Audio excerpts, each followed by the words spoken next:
Hey folks, it's ioEther and we're back with some more World of Tanks, and as you can see, this is Alex the Assassin in his 907, Object 907 that is, in a tier 10 game on Paris. Woo.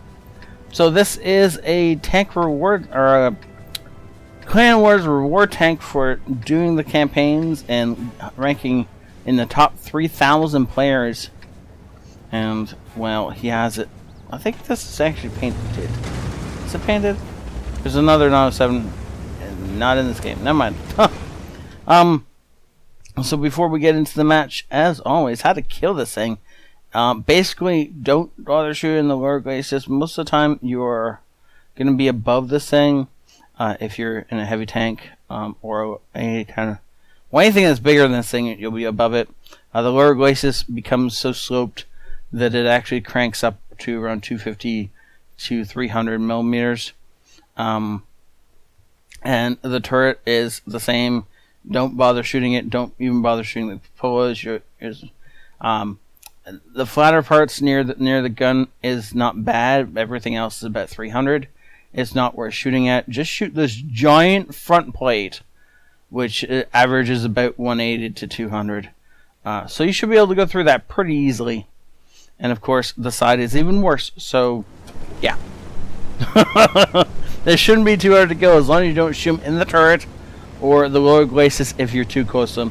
From far away, the lower glacis is probably fine. It's just as you get closer to it, that angle gets sharper and sharper, and you're more likely to just ricochet into the dirt. One other thing, before we get going, if you think this deserves an MVP, then please go ahead and hit that like button. If you think I deserve more subscribers, then please share this. And all things, thank the Patreons for they make some of this possible, and they are awesome. So he's all locked onto the U50, so he could take a shot on the move. But it looks like he wants to engage over here. And no, actually, he's reversing out.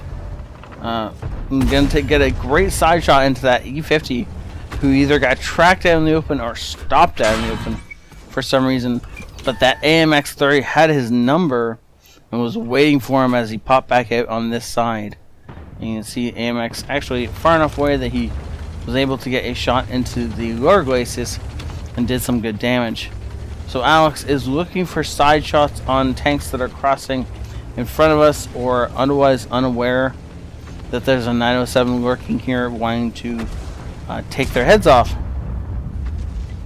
Batchat trying to find a location that can be stealth in isn't looking like it's having much success. Gets hit by artillery, at least the splash damage of artillery. And this Skoda doesn't realize that there's death waiting for him down here, and so he's actually just posting up in a spot where he can do some damage. And then he gets hit by the grill and then gets hit by us, and he's about to get hit by us again. Unfortunately though, he doesn't die, so Alex puts one last shot down there, but he moved his gun, so that may not have been the last place the Skoda was actually seen. Nice job tracking the Conqueror, and he's putting his shots into where the Conqueror's ammo rack is, lower glacis on this side of the tank when you're facing it. And so if he does that enough, he's going to damage and then maybe pop the ammo rack. But he gets himself lit, and he just keeps putting shots in. I'm not certain that this is worth the time now that he's lit, though he is bouncing shots, so maybe it is worth it. Ooh, no, that one bounces. He needs to continue penning every single shot in order to make this duel with the Conqueror worth it. Yeah, Skoda's now joining in the fight, and there's going to be something else joining the fight not too long from now, I'm sure. Conqueror takes one last chunk off him. You can see that the shells that were hitting the lower glacis were, of course, penning, and even the upper glacis shot pen because, of course, weaker upper glacis. It's the ones that hit our turret that bounced. Conqueror is actually accurate enough that it should be able to hit our lower glacis every time, and since he was below us, all those shots would have easily penned. So now he's in some trouble, but he has also done 3,000 damage, so oddly enough, if I was in this position, I'd be okay with dying at this point in time, having done 3,000 damage, or sorry, 3,500 damage. Completely worth it. I thought for a second he had the eyes on the Skoda, but I guess he's actually in some sort of cover, and we can't actually hit him.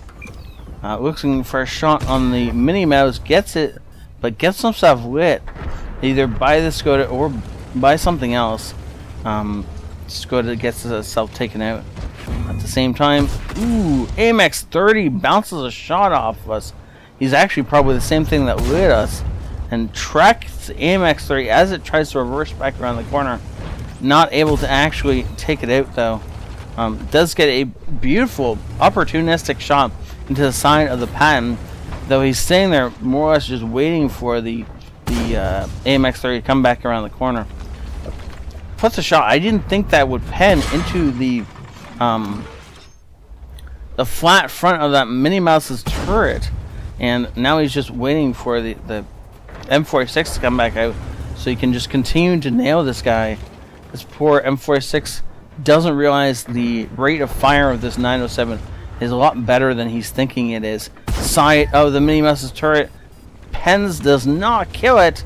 Let's see the average damage on this thing. 320. If we'd done the average damage, that would have been a dead Mini Mouse, but oh well. Somebody else finished it off, but still, it's annoying not getting that kill, right? So now he's chasing down the IS-7 and the Batchaz, the last two remaining tanks on the enemy team. Wow, this has been a tremendous game for Alex, and I don't think he's finished yet. Huh. Wow. Actually, if he platoons up with the 140 and he gets a kill, and no, in fact, he sets the IS-7 on fire. IS-7's trying to get his gun around. Don't let him ram you. No, don't let him shoot you either. Yeah, shoot the turret. Shoot that turret. Oh, there we go. Now, if he platoons up with the 140, he'll actually get a... No. Well, it doesn't happen in time, I don't think. I think, in fact, that it ends like this. But, never mind. Maybe he does, in fact, get the invite out and whatnot. But, we'll see in the battle results screen whether or not he's got the Brothers in Arms. Which would be nice, right, for this game? Mastery Badge, Second Class, Hand of God, Bruiser, Fire for Effect, Confederate, Steel Wall, and Steel Wall, High Caliber. Yes, we understand this. Steel Wall? I don't remember him absorbing that many shots.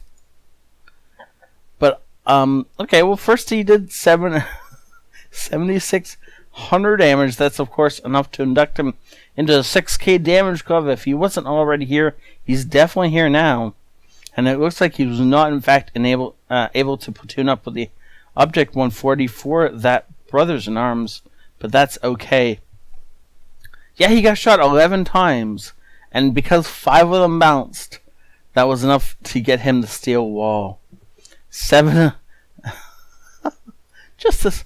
Okay, so the fact that he does over 7,500 damage in this game, but it's not enough for an ace. It's not even enough for a first class medal. This is a second class medal he got here. Now it's not like he was shooting a bunch of tier 8s. I don't think he shot a single tier 8. So actually, I don't think there was a tier 8 in this game. I wasn't really paying attention to that. This game went a bit fast and fiery, so I had to really concentrate on what he was shooting at. So he was shooting at only tier 9s, and he did over 7,500 damage, and this is not enough to get him a first class mastery badge. This is only enough for a second class. Good lord, I'd ask how much it takes to get a mastery, but I actually have that somewhere on the channel. I'll have to go and I'll try and drop that into the comments or something, or maybe I'll just PM Alex with them. But I think it's over 1,300. It's like 1,350, something like that. 1,370 maybe. Base experience needed. So he was so close. But good lord, if he'd If he'd spotted some of his own targets maybe or something like that, this would have been it. But just, oh man. Anytime you can make money, though, in a tier 10 game, it's honestly worth it. And the speed at which this game went was just beautiful. This was a great game. It was so hard to keep up with the action. If you guys think this is an MVP worthy, please do hit that like button.